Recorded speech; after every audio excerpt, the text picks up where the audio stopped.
Les voy a explicar parte de lo de un motor monofásico de inducción-repulsión. Este motor es similar en su estructura al motor en serie monofásico, mas sin embargo el inductor no está conectado en serie con las bobinas de excitación, sino de forma que está cortocircuitado. El concepto de esta máquina es ser capaz de convertir la corriente eléctrica en energía. Por ejemplo, aquí en este pequeño esquema se muestran algunas flechas que son los sentidos de las fuerzas de las electromotrices inducidas durante el cuarto ciclo. Cuando el flujo aumenta, se muestra mediante las cruces y los puntos, esto determinado por la ley de Lenz. Aquí muestra como unas pequeñas escobillas y a través del arrollamiento del inducido de las fuerzas electromotrices que fueron encontradas o son encontradas del mismo sentido, y por lo mismo la corriente grande por el inducido y el conductor del cortocircuito reaccionan entre la corriente y los polos A. No produce un par neto, porque debajo de cada polo la mitad de los conductores transporta corriente en un sentido, mientras que la otra mitad lo transporta en un sentido opuesto. Aquí se representan bien las bobinas A, que están en paralelo, actuando solas, y se muestra dibujado como la anterior, nada más que la anterior eran las bobinas B,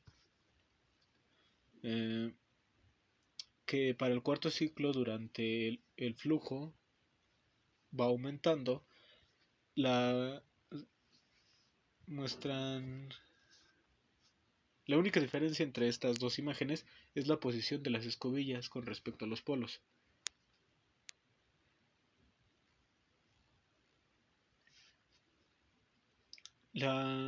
Si se actúa en conjunto las bobinas a la vez, la corriente que se producirá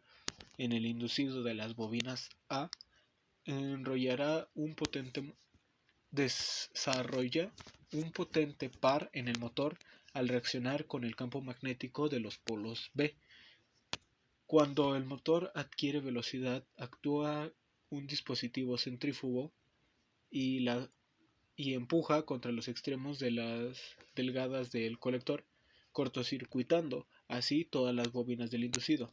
El motor funciona entonces como un motor de inducción monofásico de jaula de ardilla. En la figura A, el estator tiene aparentemente 4 polos salientes, pero en el instante representados A negativa y B negativa, los polos norte son esos, mientras que A y B se hacen polo sur. Y como resultante de forma, por consiguiente, existe un ángulo de 45 grados en la vertical que pasa por ambas escobillas. Aquí se muestran algunos esquemas del motor, que se muestran lo que es principalmente el devanado auxiliar, el devanado principal,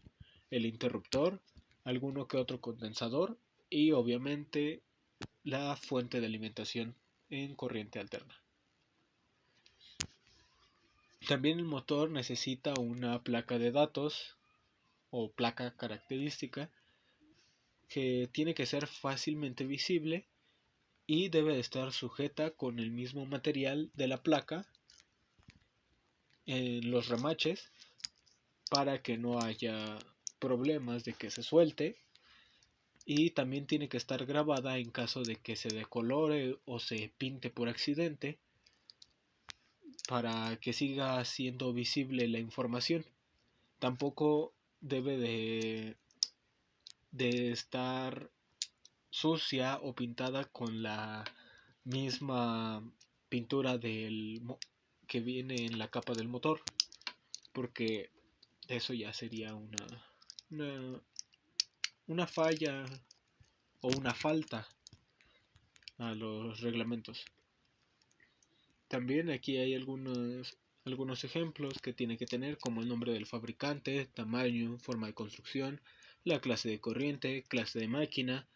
el número de fabricación, la identidad del tipo de conexión, la tensión nominal, la intensidad nominal, la potencia nominal, la unidad de potencia, el régimen de funcionamiento, el factor de potencia, el sentido de giro, la velocidad nominal de revoluciones, que son por minuto, la frecuencia nominal, la excitación en máquinas de corriente continua, eh, la maquinaria que vaya en corriente alterna o corriente continua,